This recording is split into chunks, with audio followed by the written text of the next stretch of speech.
राम राम, वंदे मातरम। समस्त समस्त परिवार के कर्णधार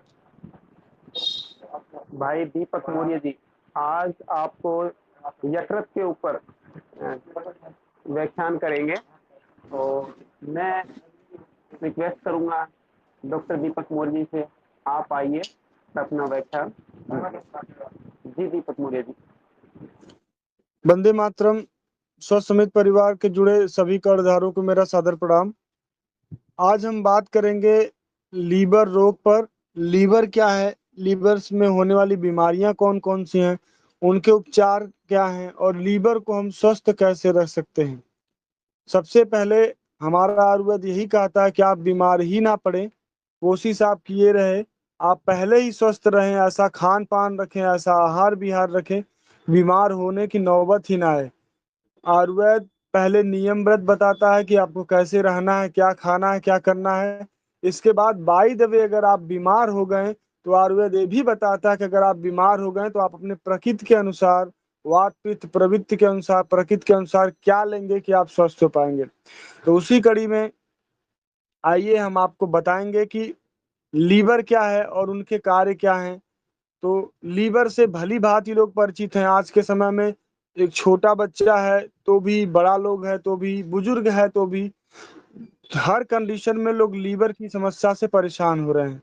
जैसे एक परिवार में माँ होते हैं, पिता होते हैं, वैसे हमारे एक शरीर में लीवर होता है। एक शरीर रूपी परिवार में लीवर एक ऐसी भूमिका निभाता है, एक पिता की भूमिका कह लीजिए तो निभाता है। क्योंकि सारी चीज को लाना, कंट्रोल करना, उसको बनाने में हेल्प करना, फिर सही तरीके से, सुदृढ़ तरीके से व्यवस्था चलने देना, एक परिवार में जिस हिसाब से पिता करता है वो काम हमारा लीवर करता है। और जो माँ का काम करता है कि सारी चीज बनने के बाद, आने के बाद बराबर मात्रा में सबको विभाजित करने का काम हमारा हार्ट करता है।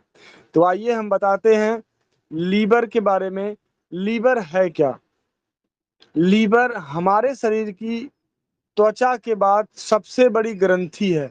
एक ऐसी ग्रंथि जिसका वजन लगभग 1.5 kg तक होता है। और बहुत से पशुओं में थोड़ा लीवर बड़ा साइज होता है, मनुष्य में थोड़ा लीवर छोटा साइज होता है, और जो छोटे मैमल्स हैं उनमें भी लीवर छोटे साइज का होता है। तो यहाँ पे बड़े छोटे से मतलब ये है कि हमें लीवर को किस प्रकार से स्वस्थ रखना है। लीवर की जरूरत क्यों पड़ी? गर्भावस्था में लीवर कब से बनना शुरू होता है? तो आइए हम जानकारी के लिए बता दें। जब गर्भावस्था होता है तो तीसरा महीना जो होता है माँ के गर्भ का, उसमें लीवर बनना शुरू होता है।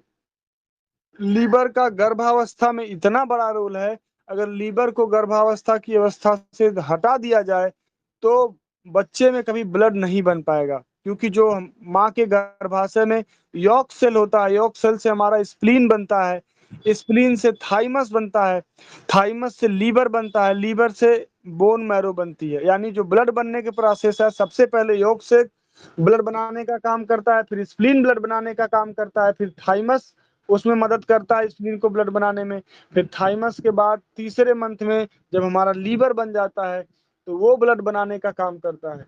तो बड़े होने पर बोन मैरो काम करता है, और गर्भावस्था में जब जब तक बच्चा रहता है तब तक लीवर काम करता है। इसलिए लीवर को हिमियोपोएटिक आर्गन कहा जाता है, गर्भावस्था में हिमियोपोएटिक कहा जाता है, क्योंकि बड़ा होने पर लीवर का काम हमारे शरीर का बोन मैरो जिसे रक्त मज्जा कहते हैं वो ले लेता है।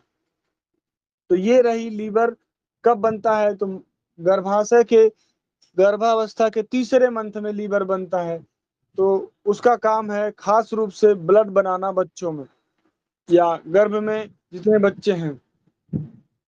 तो लीवर का जो मुख्य काम है पित्त का निर्माण। पहला काम बाइल जूस जिसे बोलते हैं, लीवर उसे बनाने का पूरा पूरा काम करता है। बाइल जूस अगर आपके शरीर में एक सम मात्रा में सिक्रीट हो रहा है तो आपके शरीर में कोलेस्ट्रॉल बैलेंस रहेगा। जब कोलेस्ट्रॉल बैलेंस रहेगा तब आपको पित्त की पथरी नहीं होगी। जिस व्यक्ति को कोलेस्ट्रॉल बैलेंस नहीं है, कोलेस्ट्रॉल बहुत ज्यादा हो गया, उसको पित्त की पथरी 100% क्लियर है, पित्त की पथरी हो जाएगी। और जिस व्यक्ति का कोलेस्ट्रॉल बहुत ज्यादा बढ़ जाएगा उसको हार्ट अटैक जैसी समस्याएं पैदा हो जाएंगी। तो लीवर अच्छे से काम करता रहे ताकि पित्त का निर्माण सही से होता रहे, ज्यादा मात्रा में ना हो, कम मात्रा में ना हो, एक बैलेंस तरीके से हो। इसलिए लीवर को स्वस्थ रखना बहुत जरूरी है। दूसरे नंबर पे एल्बुमिन एक प्रोटीन होती है जो लीवर निर्माण करता है। लीवर रक्त साफ करने का बहुत बड़ा काम करता है। अमीनो एसिड्स कुछ बनाने का काम करता है। खून के थक्के जमाने में बहुत बड़ा रोल है इसका। हमारी धमनियों में खून ना जमने पाए, अगर बाहर कट के कहीं बह रहा है तो प्रोथ्राम्बिन ऐसे ऑर्गेनिक पदार्थ होते हैं जो ब्लड में होते हैं, लीवर की मदद से बनते हैं, खून को जमने में, खून को बहने से रोकने में बहुत मदद करते हैं। फाइब्रोनोजन और प्रोथ्राम्बिन ये दो ऐसे पदार्थ होते हैं। इन्फेक्शन से बचाने का काम करता है। और जो ग्लाइकोजन है, जो भी हम खाना खाते हैं उसमें से जो ग्लूकोज बनता है, जो एक्स्ट्रा ग्लूकोज है, वो जा करके लीवर में जमा हो जाता है और सुबह खाली पेट जब तक हम लोग रहते हैं यही ग्लाइकोजन ऊर्जा के रूप में हमें मिलता है, टूट टूट करके मिलता है। कुछ मिनरल्स को स्टोर करता है। विटामिन के निर्माण में भी बहुत ज्यादा मदद करता है, खासकर विटामिन के, विटामिन ए, ये सब बनाने में लीवर का बहुत बड़ा रोल है। जितने भी गाजर से मिलने वाली जो विटामिन ए बोला जाता है कि विटामिन ए गाजर खाओ विटामिन ए मिलेगा, एक्चुअल में विटामिन ए मिलता नहीं है। एक्चुअल में प्रो विटामिन होता है। जो गाजर हम लेते हैं या फिर रंगीन वस्तुएं कोई भी लेते हैं हरी सब्जियों के रूप में या फल के रूप में, तो वो प्री विटामिन होता है। उस प्री विटामिन को लीवर ट्रांसफर करता है मैच्योर विटामिन में, यानी कि उसका जो पूरा विटामिन, जो प्राइमरी विटामिन से एकदम टर्सरी विटामिन या फाइनल विटामिन के स्ट्रक्चर में जो चेंज करता है वो काम लीवर करता है। यूरिया का निर्माण करने में, कोरी साइकिल चलाने में, तमाम प्रकार के जो लीवर में आर्थनिन साइकिल है, कोरी साइकिल है, यूरिया साइकिल है, सारी साइकिल जो शरीर को चलाने में मदद करता है वो सारा काम लीवर करता है। तो लीवर का स्वस्थ रहना बहुत जरूरी है। जिस व्यक्ति का लीवर स्वस्थ नहीं होगा उस व्यक्ति को पाइल्स, बवासीर बहुत ज्यादा हो जाएगी। लीवर से जाने वाली धमनियां डायरेक्ट आपके एनस रीजन में जाती हैं, लैटिन के रास्ते पर जाती हैं, और उन्हीं में गड़बड़ी हो जाने की वजह से, लीवर गड़बड़ होने की वजह से वही अंकुरण के रूप में, मस्से के रूप में नीचे लटक जाती हैं और इससे पाइल्स हो जाता है। तो एक लीवर बहुत सारे काम करता है। लीवर को नॉर्मल भाषा में कहा जाए तो एक बायो कैटालिस्ट होता है। अगर आप कोई जहर तक खाते हैं, जहर को भी न्यूट्रलाइज करने का सबसे पहला कोई काम करता है तो लीवर करता है। तो लीवर को स्वस्थ रखने के लिए जरूरी है अच्छी चीजें खाएं, हरी सब्जियां खाएं, ग्रीन टी आप पी सकते हैं, आंवला जूस ले सकते हैं, जंक फूड एकदम भी ना लीजिए। सिट्रस फूड, खट्टे फूड्स अगर आप खाएंगे तो आप हेल्दी लीवर बचा सकते हैं, अपने लीवर को बचा सकते हैं, स्वस्थ रह सकते हैं। इसके अलावा जो नट्स यानी कि जो ड्राई फ्रूट्स होते हैं उसको खाने पर भी आपका लीवर स्वस्थ रह सकता है। तो आपको ग्रीन वेजिटेबल्स खानी है, ग्रीन टी लेनी है, आंवला जूस लेना है, सिट्रस फ्रूट लेना है, किशमिश उबाल के लेना है, धनिया पाउडर उबाल के लेना है। एल्कलाइन फूड्स जितने भी हैं अगर आप उनको लेते हैं तो आपका लीवर चुस्त दुरुस्त और बेहतर होगा। तो ये रही लीवर के बारे में थोड़ी सी जानकारी जो आपको स्वस्थ रख सकती है। तो कोशिश करिए कि लीवर को स्वस्थ रखने के लिए बहुत तेल मसाले वाली चीजें ना खाइए, नॉर्मल भोजन करिए, अपना रहन सहन खान पान बेहतर रखिए, जीवन शैली बेहतर रखिए। आइए अब हम बताते हैं कि लीवर के कारण कौन कौन सी बीमारियां ज्यादातर लोगों को हो जाती हैं, लीवर गड़बड़ी होने की वजह से बीमारी कैसे पनपती है। तो लीवर रोग कई वजह से होता है, बहुत खराब जीवन शैली के वजह से भी हो जाता है, वातावरणीय प्रभाव की वजह से भी हो जाता है, और आपकी जो जीवन शैली है, रहन सहन अच्छा नहीं, खान पान अच्छा नहीं, उससे भी तमाम समस्याएं लीवर के लिए पैदा होती है। और जब लीवर के लिए पैदा होगी तो आपके पूरे शरीर के लिए पैदा होगी। तो आइए बताते हैं, बहुत सारे लोग अल्कोहलिक लीवर डिजीज से पीड़ित होते हैं। अल्कोहलिक लीवर डिजीज का मतलब लगभग मुझे लगता है जहां तक भारत की 50% आबादी इस टाइम शराब के नशे में लुप्त है, पूरी तरीके से मजी हुई है।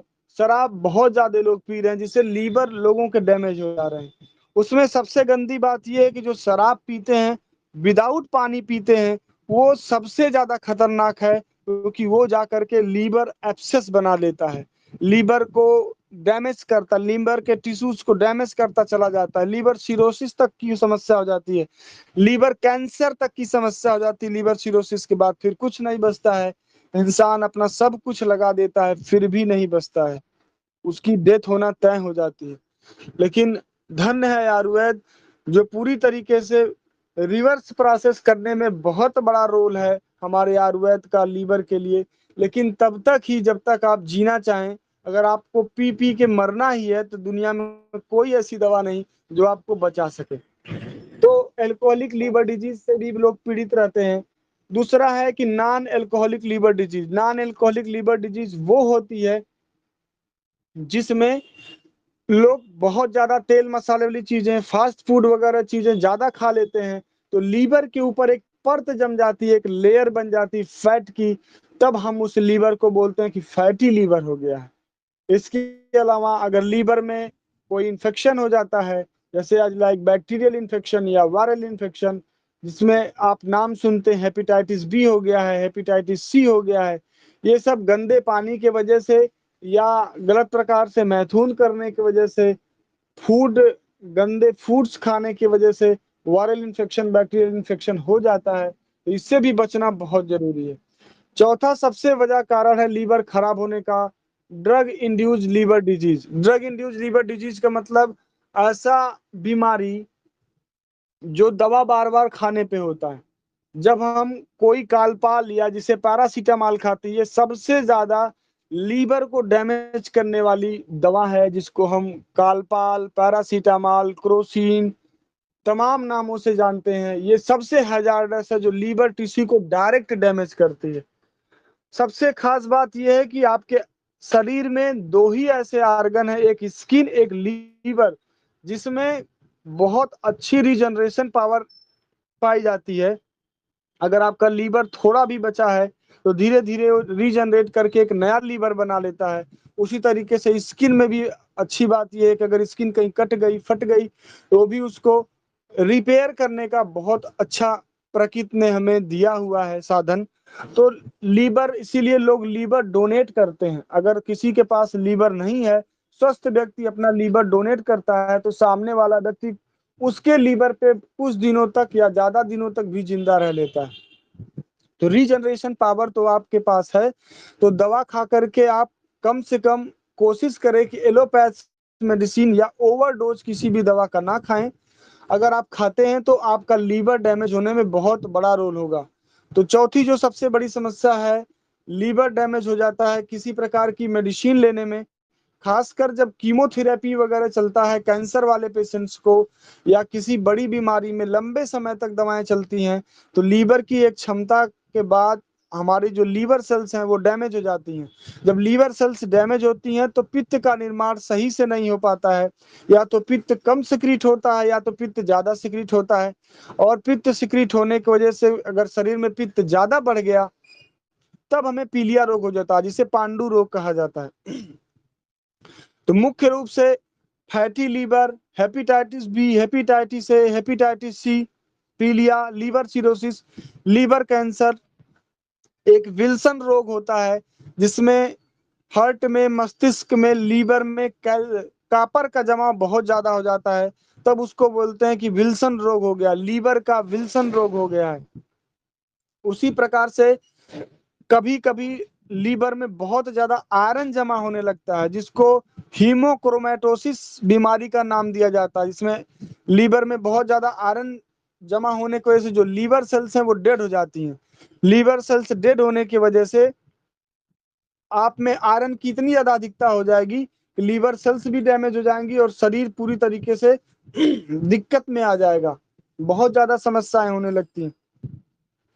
तो ये कुछ लीवर की डिजीज है, जिसे अगर आप लीवर स्वस्थ नहीं रखेंगे तो तमाम समस्याओं का आपका सामना करना पड़ेगा, तमाम दवाएं लेना पड़ेगा, और जिंदगी आपकी अस्त व्यस्त हो जाएगी। क्योंकि लीवर शरीर का पूरा मेटाबॉलिज्म को कंट्रोल करने वाला केंद्र होता है, यानी आपके शरीर में क्या बनना है, क्या बिगड़ना है, कौन सा कैटाबोलिज्म होना है, कौन सा मेटाबोलिज्म होना है, कौन सा एनाबोलिज्म होना है, क्या बनेगा, क्या टूटेगा, कैसे बनेगा, कितनी मात्रा में बनेगा, सारी चीज को कंट्रोल करने का काम हमारा लीवर करता है। तो आप लोग लीवर को स्वस्थ रखने के लिए बेहतर चीजें खाइए, नैसर्गिक चीजें खाइए, प्रकृति से जुड़े रहिए, प्राकृतिक चीजें खाइए, हरी सब्जियां वगैरह ज्यादा खाइए। तो आइए हम बताते हैं लीवर डिजीज में जो सबसे पहली बीमारी है, जिसे हम पांडु रोग बोलते हैं, जिसको हम पीलिया बोलते हैं। ये बहुत बड़ी बीमारी है, कहा जाए तो हमारा लगभग भारत की बहुत बड़ी आबादी पांडु रोग यानी पीलिया रोग से ग्रसित है। उसमें जो खासकर पीलिया होता क्यों है, क्योंकि जो हमारा रजक पित्त है उसका पूरी तरीके से विनाश हो जाता है। रजक पित्त विनाश होने की वजह से समस्याएं बढ़ जाती हैं। जब समस्याएं बढ़ती हैं तो होता क्या है कि जो हमारा हीमोग्लोबिन है, आरबीसी है, उसकी कमी हो जाती है शरीर में। और जैसे ही आरबीसी की शरीर में कमी होती है, रोगी का जो मल मूत्र है वो पीला हो जाता है।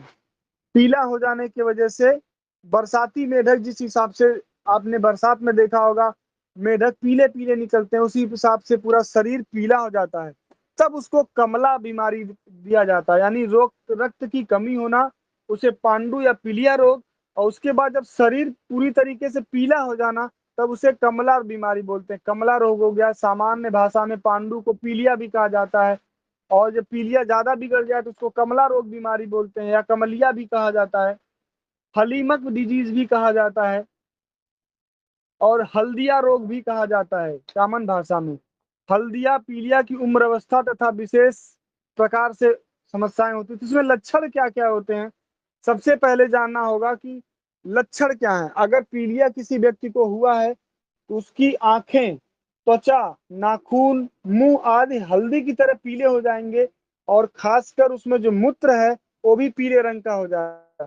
शरीर में शिथिलता आ जाएगी, बहुत अधिक कमजोरी आ जाएगी, बहुत अधिक दाह उत्पन्न हो जाएगा, अरुचि यानी कि भोजन के प्रति एकदम अरुचि हो जाएगी। तो समझ लेना चाहिए कि व्यक्ति को पीलिया रोग हो गया है। त्वचा रूखी सूखी हो जाती है, मुख में बार बार थूक आ जाता है, और मिट्टी खाने की बहुत सारे पेशेंट को आदत हो जाती है, मिट्टी खाने का बहुत मन करता है। आदमी हमेशा थका थका सा रहता है, नींद बहुत आती है, बार बार थूकता है, और जांघों में, पैरों में बहुत ज्यादा खिंचाव जैसा महसूस होता है। तो ये है पीलिया के कुछ लक्षण। और आइए हम बताते हैं कि उसमें परहेज क्या क्या करना होता है पीलिया में।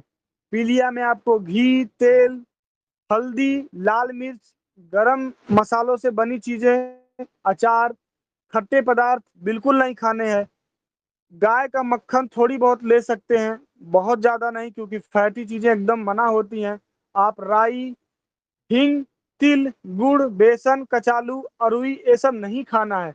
चने, उड़द का दाल, उड़द, मैदा, ये सब चीजें नहीं लेना है। ये सब चीजें पित्त को पैदा करने वाली होती हैं, और पित्त बढ़ने से ही हमारे शरीर में पीलिया होता है, क्योंकि रज्जक पित्त का विनाश हो जाता है, हीमोग्लोबिन की कमी हो जाती है। धूप में बहुत ज्यादा घूमना, आग के पास बैठना, बहुत ज्यादा परिश्रम करना, अधिक पैदल चलना, क्रोध, तनाव, संभोग से पूरी तरीके से बचना होगा। धूम्रपान, शराब, मांस, मछली, चाय, मादक पदार्थों का सेवन बिल्कुल नहीं करना होगा। पानी को उबाल करके पीना होगा, क्योंकि गंदे पानी के वजह से भी पीलिया हो जाती है। तो ये रही कुछ चीजें जो परहेज करने योग्य हैं। कुछ चीजें हम बताएंगे आपको, पथ्य क्या है, आप क्या क्या ले सकते हैं। पीलिया में गन्ने का रस बहुत अच्छा होता है। हमारे राजीव भाई ने भी बताया था, अगर किसी को पीलिया हो जाए तो थोड़ा सा चूना डाल करके गन्ने के रस में अगर आप देते हैं तो पीलिया में भी बहुत बढ़िया काम करता है, और स्पर्म काउंट बढ़ाने में भी बहुत बढ़िया काम करता है।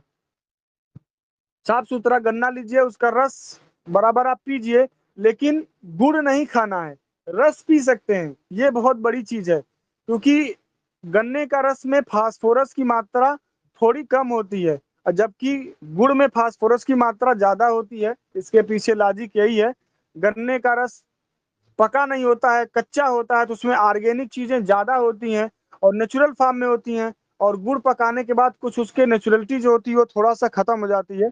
तो गन्ने का रस आप बराबर मात्रा में 2 गिलास 3 गिलास खूब अच्छी तरीके से पी सकते हैं।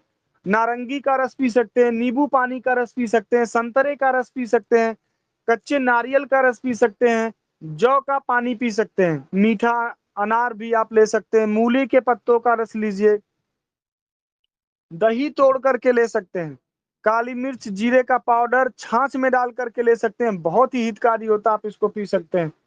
दूध ज्यादा नहीं लेना है, अगर दूध आपको लेना ही है तो थोड़ी मात्रा में सौंफ पाउडर डाल करके दूध आप लीजिए तो अच्छा रहेगा। आपको साग में परवल का साग, चौलाई का साग, घिया यानी लौकी, तोरई, टिंडा, मूली, पुदीना, धनिया, आंवला, टमाटर, लहसुन, ये सब आप भली भांति खा सकते हैं। आपको फल खाना है तो फल में अनार, मीठा संतरा, अंगूर, 8-10 मुनक्के खा सकते हैं, 20-25 किशमिश आप दिन भर में खा सकते हैं। ये बहुत बढ़िया फायदा करता है। और जो आपके लीवर में टॉक्सिन्स है, टॉक्सिन्स को भी निकालने का काम मुनक्का और आपकी किशमिश करती है।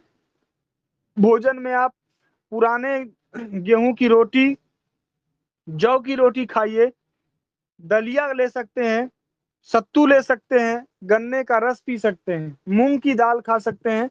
मूंग की दाल सुपाच्य और ठंडी होती है, मूंग की दाल खाना चाहिए। उड़द की दाल बिल्कुल नहीं खाना चाहिए। मसूर खा सकते हैं, अरहर खा सकते हैं, मूंग खा सकते हैं, लेकिन उड़द बिल्कुल ना खाइए। खटाई, लाल मिर्च मसाले पूरी तरीके से परहेज होना चाहिए। ये कुछ चीजें हैं जो पथ्य और अपथ्य के रूप में हमने बताया। उसको आप जब बीमार पड़े या फिर किसी को पीलिया हो तो बताएं ताकि वो अपना सेवन कर सके।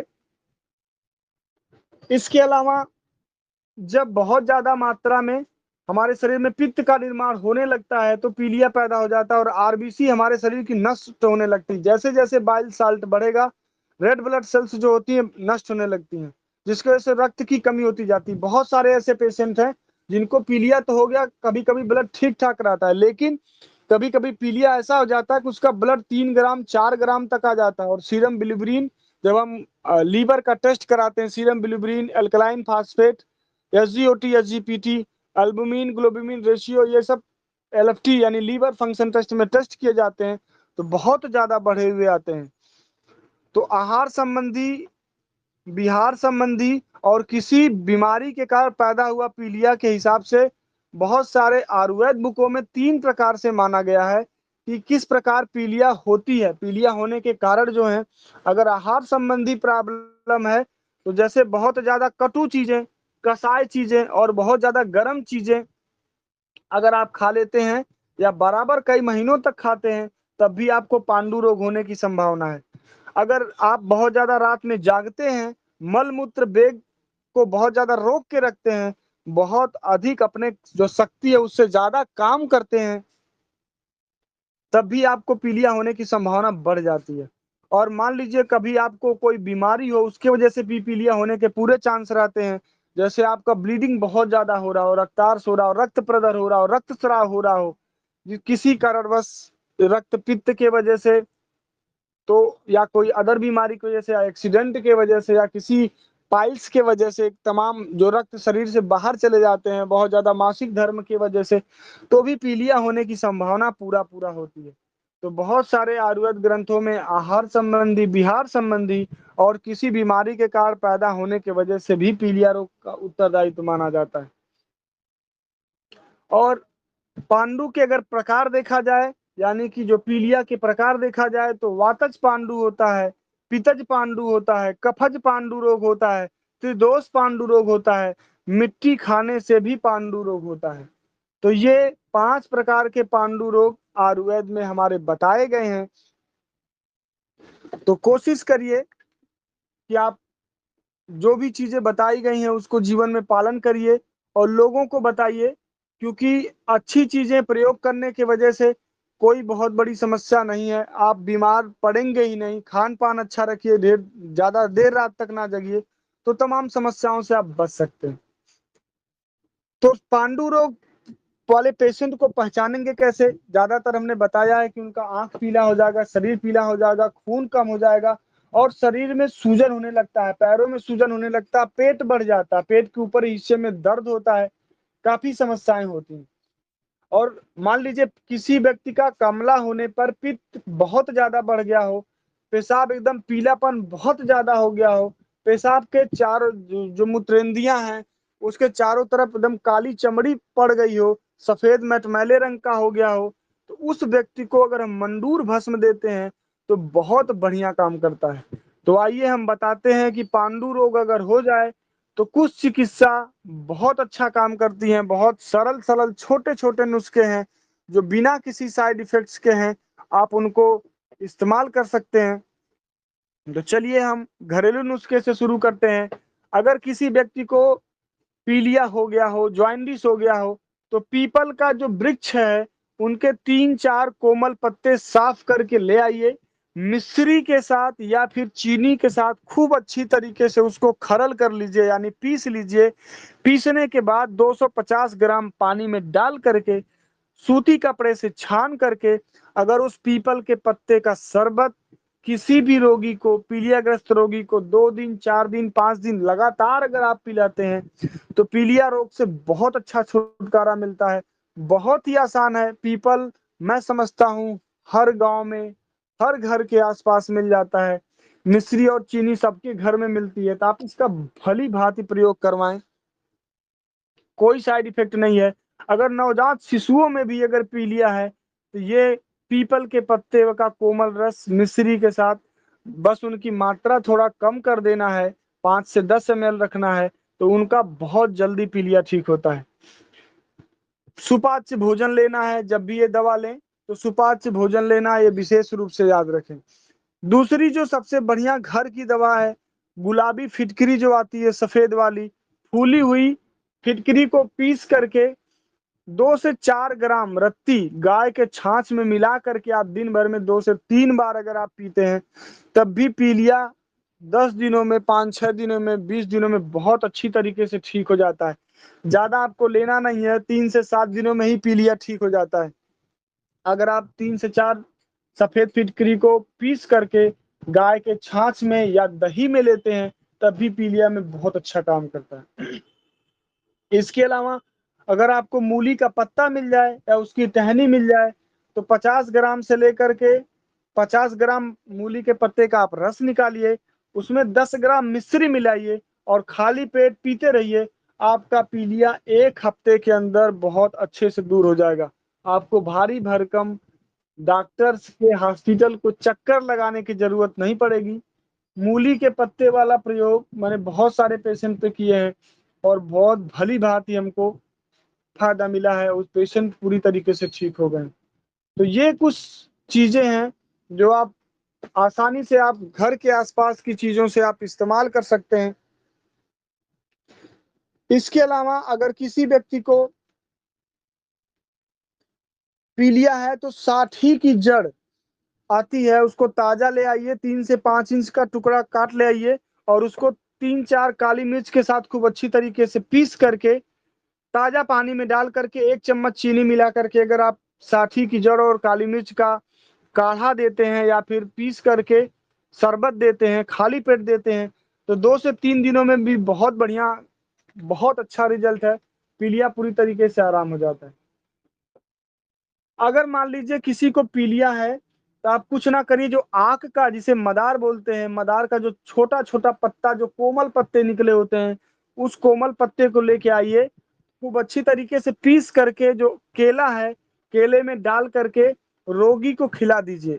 आज खिलाइए, फिर 1 दिन छोड़कर फिर खिलाइए। ऐसा 5 से 6 दिनों तक अगर आप करते हैं तो केले वाला जो नुस्खा है, आक के पत्ता डाल करके छोटे छोटे पत्तों को पीस करके केले में मिलाकर जो इस्तेमाल करते हैं, 3 खुराक में बहुत बढ़िया पीलिया तुरंत ठीक हो जाता है। तो आप इसको दे सकते हैं खाली पेट, बहुत बेहतर रिजल्ट है इसका। बहुत सारे पेशेंट पे ये भी आजमाया गया है। हमारे यहाँ एक वैद्य जी हैं, सुबह सुबह रविवार, मंगलवार इसी तरीके से एक एक दिन गैप करके पेशेंट्स को यही पीलिया की दवा देते हैं, उससे लोग ठीक हो जाते हैं। अगर किसी को पांडु रोग हो गया हो तो मूली के पत्ते का 100 ग्राम रस लीजिए, उसको आग पर थोड़ा सा चढ़ा दीजिए, यानी उसको हीट करिए, जब उसमें थोड़ा सा उबाल आ जाए, उबालने के बाद उसमें 20 ग्राम शक्कर डालिए।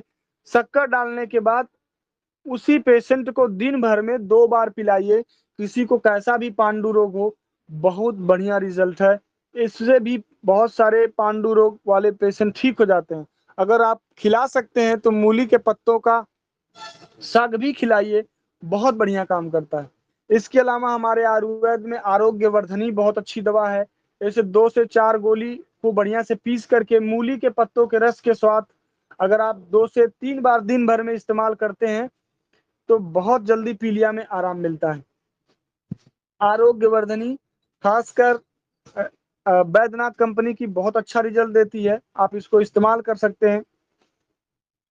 इसके अलावा अगर बहुत ज्यादा किसी का पीलिया बिगड़ गया हो, सीरम बिलिरुबिन लेवल बढ़ गया हो, हेपेटाइटिस बी हो गया हो, उस केस में आप आरोग्य वर्धनी 4 रत्ती पुनर्नवा मंडूर 4 रत्ती एक एक मात्रा मूली के रस के साथ अगर आप सुबह दोपहर शाम तीनों टाइम देते हैं तो 10 दिन से 5 दिन जाते जाते पूरी तरीके से पीलिया ठीक हो जाएगा।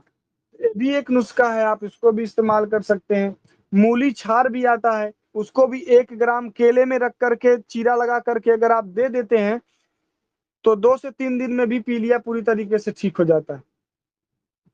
अगर किसी व्यक्ति को हेपेटाइटिस बी हो गया हो, हेपेटाइटिस सी हो गया हो, तो जो गधे की लीद होती है सूखी हुई लेके आइए, 10 ग्राम 150 ग्राम पानी में उसको उबाल दीजिए। पानी में उबालने के बाद जो 50 ग्राम जब पानी रह जाता है, उसी पानी को उबाल करके किसी भी हेपेटाइटिस बी हेपेटाइटिस सी वाले पेशेंट को पिला देते हैं तो 15 दिन के अंदर हेपेटाइटिस का जो पेशेंट है, क्योंकि पीलिया का बड़ा हुआ रोग लोग हेपेटाइटिस बी यानी viral infection A B C जो भी हेपेटाइटिस होता है उसको मान लेते हैं और उस एलोपैथ वाले तुरंत हाथ खड़ा कर लेते हैं कि इसको हेपेटाइटिस बी हो गया है, ये जल्दी ठीक नहीं होगा। तो उन रोगियों के लिए गधे की लीद 10 ग्राम, उसको 150 ग्राम पानी में उबाल करके पीना है। जब 50 ग्राम पानी रह जाए तो उबाल करके पीजिए। 10 से 15 दिन तक आप पिएंगे तो पूरी तरीके से हेपेटाइटिस बी भी आपको हुआ रहेगा, तो भी बहुत जल्दी नॉर्मल हो जाएगा। तो ये हैं कुछ नुस्खे। और भुई आंवला हमारे शहर में, हमारे गांव घर में भुई आंवला पे वीडियो भी बनी है, आप देख सकते हैं, जिसको भुई आंवला बोला जाता है। उसकी कई सारी प्रजातियां होती हैं। उसके पत्तों का रस या कहिए पंचांग जड़ तना पत्तों का रस अगर आप सिलबट्टे पे पीस पीस कर अगर किसी हेपेटाइटिस बी वाले पेशेंट को पिला दीजिए, पीलिया वाले पेशेंट को पिला दीजिए, बहुत जल्दी आराम होता है। ये फैटी लीवर पे भी बहुत अच्छा काम करता है। तो आप बेझिझक 10 से 15 ml तक की मात्रा भूमि आंवला की आप दे सकते हैं। बस कोशिश करिए भूमि आंवला उस जगह का इस्तेमाल करिए जहां पे अंग्रेजी खाद का प्रयोग, डाई यूरिया का प्रयोग ना किया गया हो, साफ सुथरे जगह का हो, तो वो बहुत अच्छा काम करेगा। इसके अलावा बहुत सारी और भी दवाइयां हैं पीलिया के लिए। कुमारी आसव है, लोहासव है, पुनर्नवा आसव है, पुनर्नवा रिष्ट है। ये सब 15-15 ml की मात्रा अगर सुबह शाम दोपहर 3 टाइम भी देते हैं तो पीलिया रोग में बहुत अच्छा काम करता है। तो आप इसको किसी भी पेशेंट को दे सकते हैं जैसा उसका समस्या हो। अगर किसी को पांडु रोग हो गया हो तो प्रवाल भस्म आप 4 रत्ती ले आइए, अनुपात 1 चम्मच घी में थोड़ा सा शक्कर मिला करके दिन भर में 2 से 3 बार अगर देते हैं तो पांडु रोग में बहुत जल्दी आराम मिलता है। और बहुत छोटा सा नुस्खा है, गांव में बहुत ज्यादा इसका लोग प्रयोग करते हैं हमारे तरफ। अगर किसी को पीलिया हुआ हो तो पान का पत्ता लीजिए, उस पर सिर्फ चूना मिलाइए, चूना लगाइए, और जो आक का यानी जो मदार का फूल होता है उसको एक लौंग के साथ पान में रख लीजिए और धीरे धीरे पान को चबाते हुए धीरे धीरे उसका रस पी जाइए।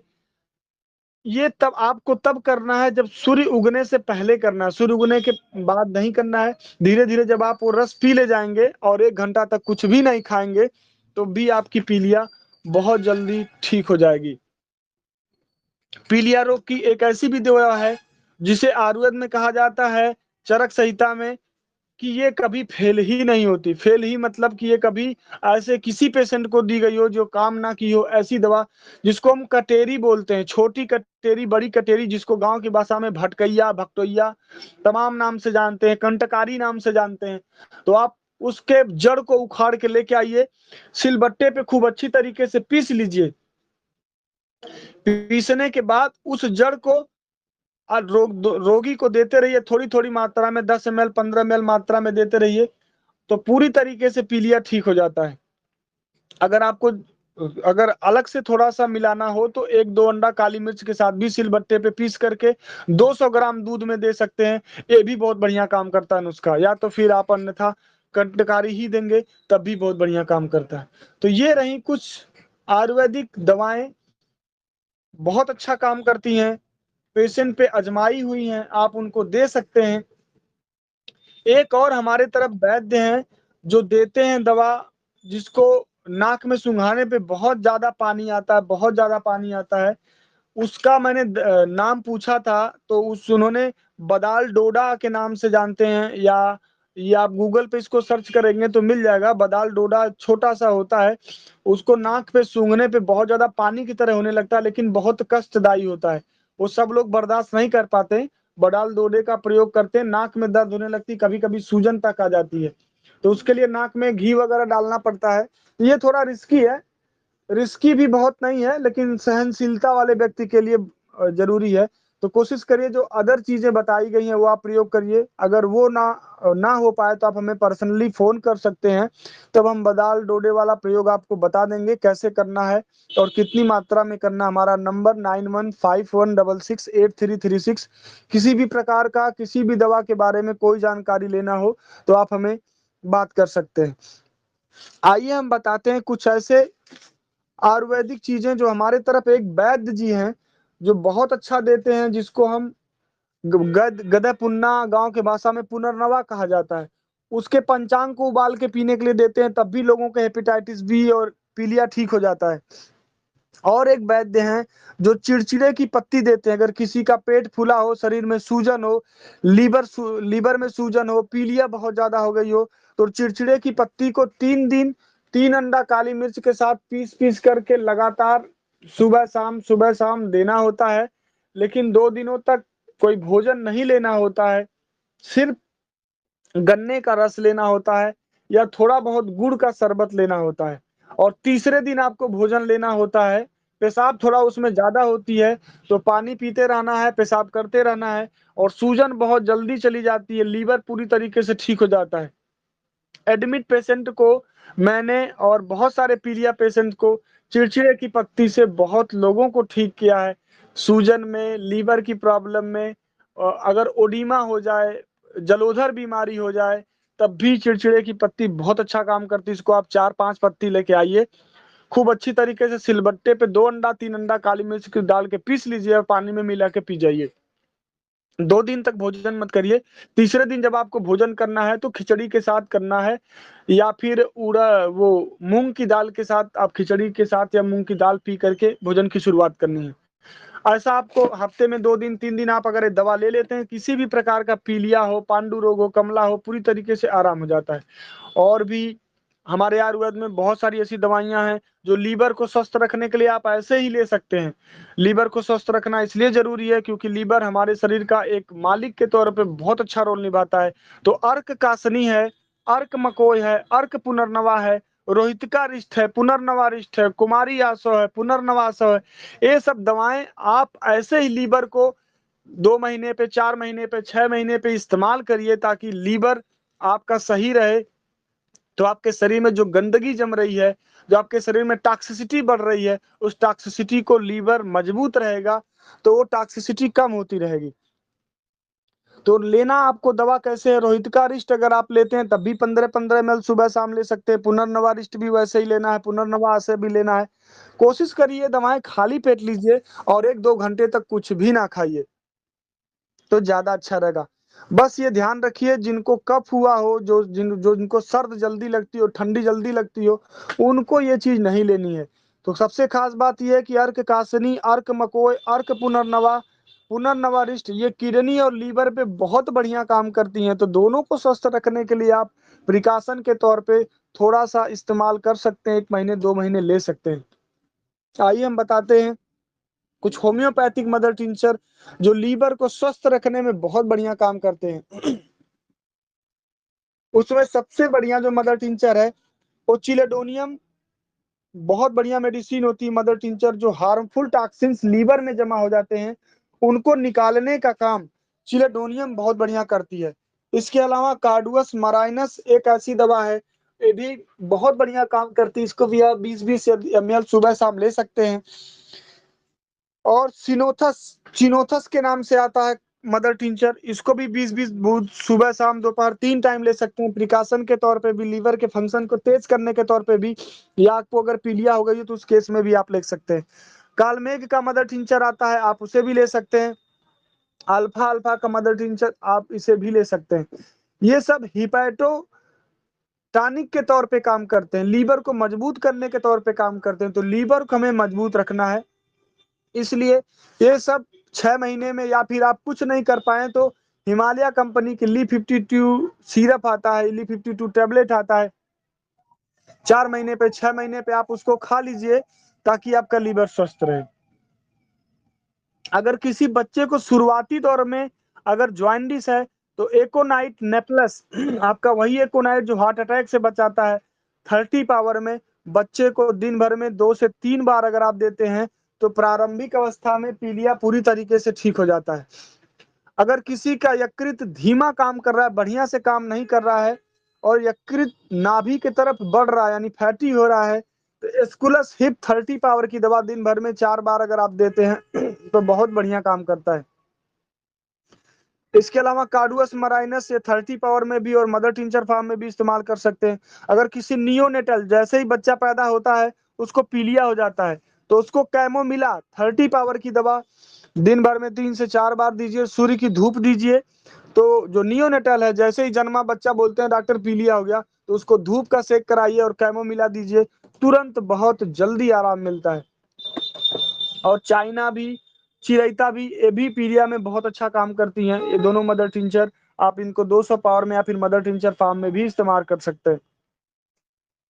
तो ये कुछ दवाएं हैं जो पीलिया में बहुत बढ़िया काम करती हैं।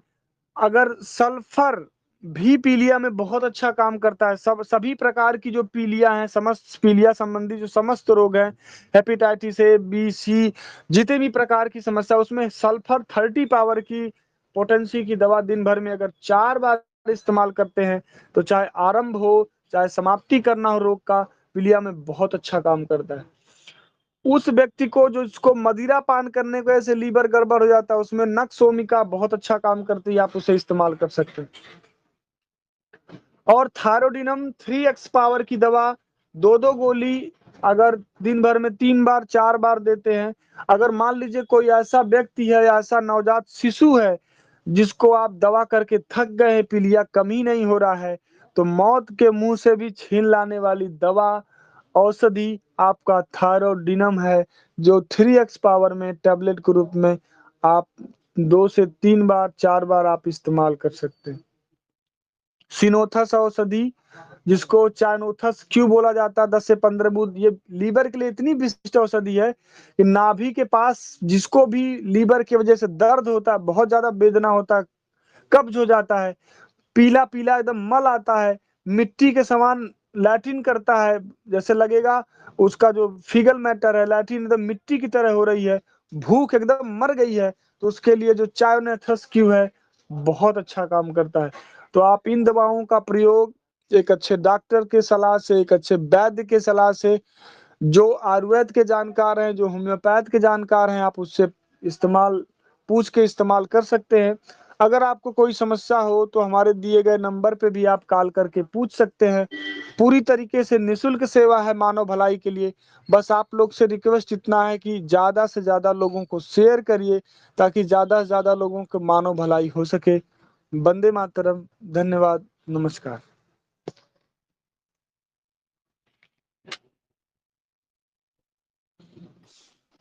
जी दीपक मौर्य जी, बहुत बहुत आभार आपका। आपने बहुत ही अच्छी जानकारी दी। किसी का कोई क्वेश्चन हो इसी के विषय के ऊपर तो आप पूछ सकते हो, फिर समाप्ति की ओर जाएंगे। जी सर कोई दाद का इलाज बताएं, दाद नहीं मिटती है।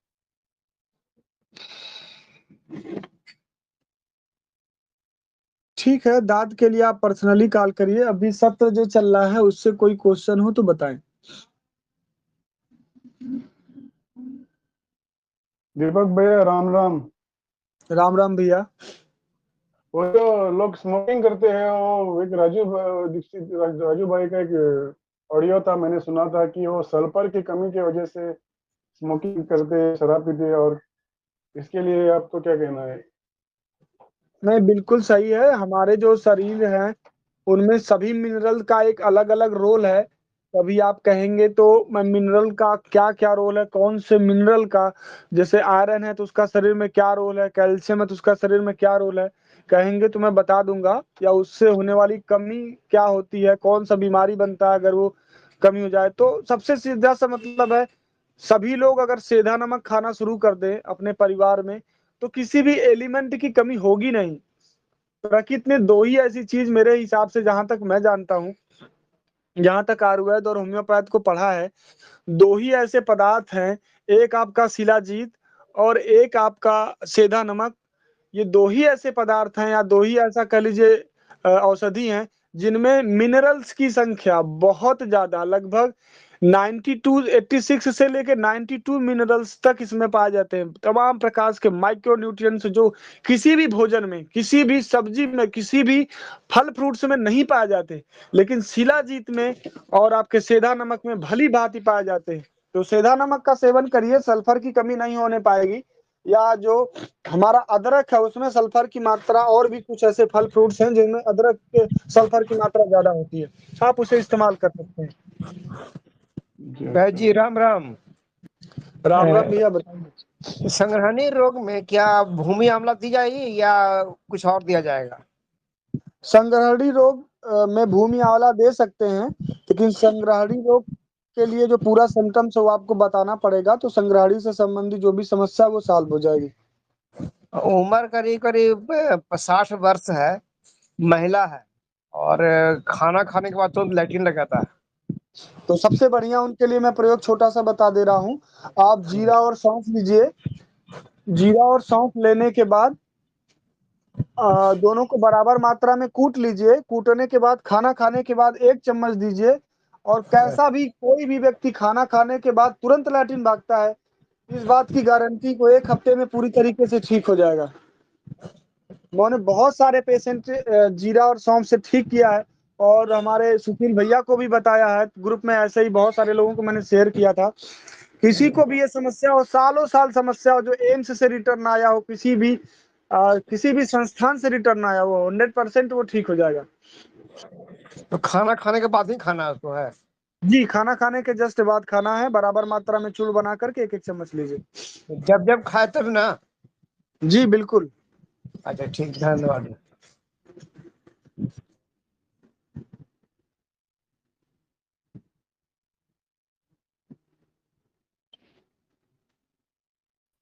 दीपक भैया वंदे मातरम।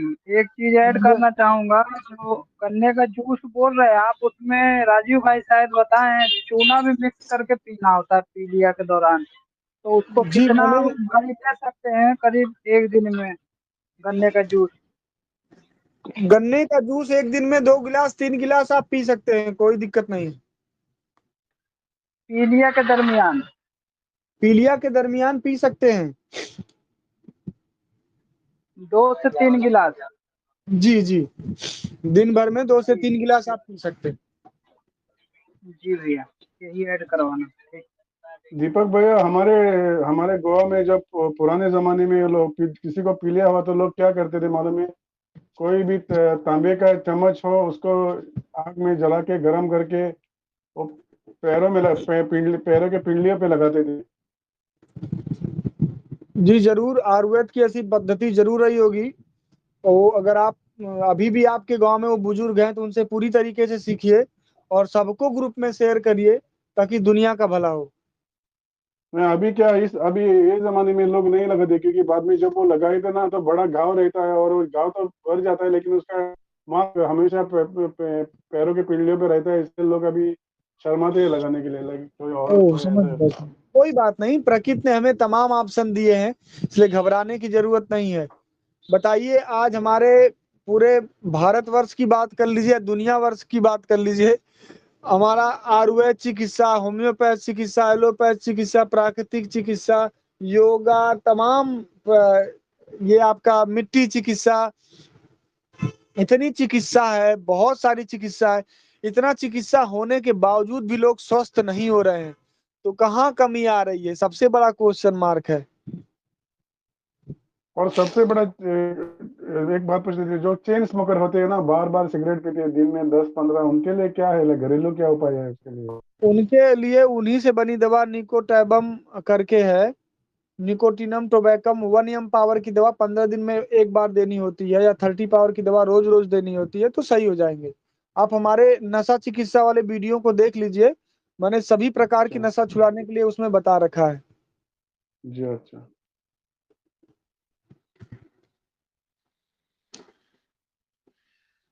हेलो वैद जी। जी बताइए। तो वैद जी, मेरी गुड़िया 1.5 साल की है। वो खाने में इंटरेस्ट नहीं लेती, केवल माँ का दूध पीती है। कोई बात नहीं, धीरे धीरे आप दलिया पिलाते रहिए, मूंग की दाल पिलाते रहिए, अरहर की दाल पिलाते रहिए, थोड़ा बहुत चावल, थोड़ा बहुत रोटी का पुगला, धीरे धीरे करके आप बच्चे को पकाइए, बच्चा धीरे धीरे खाने लगेगा। अभी घबराने की बात नहीं है, आप थोड़ा थोड़ा मसाज करके उसके मुंह में डालते रहिए, प्रयास करिए, कोई बहुत इशू नहीं। भी 2 साल तक वो दूध पे रहे तब भी कोई इशू नहीं। वो दूध मुंह से कभी कभार मुंह में लाल लाल जीभ में दिखाई देता है वैद जी उसको। वो होम्योपैथी का बोरेक्स लाया था वैद जी, वो होम्यो। नहीं, मुंह में लाल लाल आना मतलब कोई बीमारी होना, या उसका पेट साफ नहीं हो रहा है, तो गैस्ट्रिका डाप आता है, 10 से हाँ 5 हाँ। बूंद 5 बूंद 6 बूंद पिलाते रहे, उसका पेट साफ हो, गैस ना बने, तो समस्या आएगी ही नहीं। अगर दूध नहीं पच रहा है तो सौंफ डाल के पिलाइए, दूध पचेगा। धन्यवाद वैद जी। वैद जी, ये कैल्शियम के लिए क्या लेना चाहिए? कैल्शियम के लिए कैल्शियम के लिए सबसे पहले जरूरी है तो विटामिन D3 लेना चाहिए, यानी सूर्य की रोशनी, अच्छे घी या अच्छे प्रकार का तेल या कहिए मक्खन। जब विटामिन D3 आपके शरीर में पर्याप्त रहेगा तभी कैल्शियम का अब्जॉर्प्शन हो पाएगा, अन्यथा हो नहीं पाएगा। या तो आप टैबलेट फॉर्म में आता है वो ले लीजिए, या तो दूध की साड़ी वगैरह खाइए, या तो सहजन के पत्तों का चूर्ण 1-1 चम्मच ले लीजिए, या तो स्पारुलिना एक आता है, आप चाहें तो हमसे मंगा भी सकते हैं, मिल भी जाएगा आपके तरफ भी, या हमसे भी मंगा सकते हैं। स्पारुलिना आता है, उसको भी आप लेंगे तो प्रोटीन्स, विटामिन, मिनरल्स, कैल्शियम पर्याप्त मात्रा में उसमें होते हैं। और आप आंवला चूर्ण भी खाएंगे तो उसमें कैल्शियम ठीक ठाक मिल जाता है। आप शंख भस्म लेंगे तो उसमें भी कैल्शियम ठीक ठाक मिल जाता है। चूना खाइए तभी कैल्शियम ठीक ठाक मिल जाता है। चूना गेहूं के दाने के बराबर लीजिए, तभी 1 रुपए में आपका काम चल जाएगा। वैद जी, वो और चूना विटामिन खाने डी के लिए, जी, और मैं विटामिन डी के लिए क्या करना चाहिए जी? विटामिन डी के लिए दूध का साड़ी खाइए, और साथ साथ में आपको मछली का तेल आता है उसको ले सकते हैं, और सूर्य की रोशनी ले सकते हैं। ये सब विटामिन डी के कुछ सोर्स हैं, आपको थोड़ा सा जीवन शैली चेंज करके अपनाना होगा। जीवीएस का है कोई इलाज या जीवीएस बीमारी?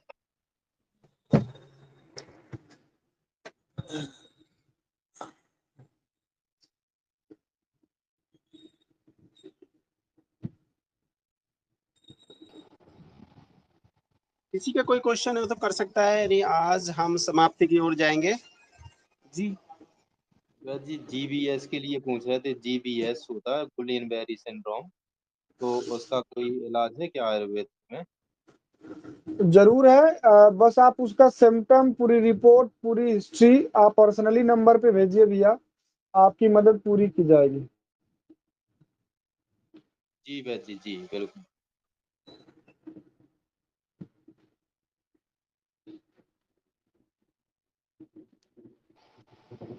ठीक है डॉक्टर साहब, आज आपने बहुत ही कीमती समय निकाला हमारे स्वस्थ समृद्ध परिवार के वॉइस चैट पर, टेलीग्राम के। और समय समय पर आप ऐसा ही बहुत अच्छी जानकारी के साथ किसी विषय पर, आज जैसे कि लीवर और यकृत के ऊपर था, उसमें आप जितना भी एक संपूर्ण रूप से घरेलू, आयुर्वेदिक और होम्योपैथिक, मतलब बहुत ही कम लोग इसको पूरी तरह बताते हैं, क्योंकि ज्यादातर क्या होता है आयुर्वेद के ऊपर होता है या होम्योपैथिक के व्याख्यान होता है। आपने तीनों मिला के जो बताते हो वो बहुत ही शानदार, बहुत ही अच्छा। और जो घरेलू करना चाहे घरेलू कर सकता है, और जो होम्योपैथिक में करना चाहे होम्योपैथिक में कर सकता है, आयुर्वेद में कर सकता है। तीनों ऑप्शन आप देते हो और उसका पूरा लाभ भी उठाते हैं हमारे स्वस्थ समृद्ध परिवार के कर्णधार। ऐसे ही हमारे भाई गोविंद शरण जी है, जो होम्योपैथिक, घरेलू नुस्खे और आयुर्वेद से बताते हैं। तो मैं आपको बहुत बहुत धन्यवाद देना चाहूंगा। आप समय समय पर आते रहिए, हमें ज्ञान से देते रहिए। तो बहुत बहुत आभार, अभिनंदन आपका। शुक्रिया, धन्यवाद। वंदे मातरम।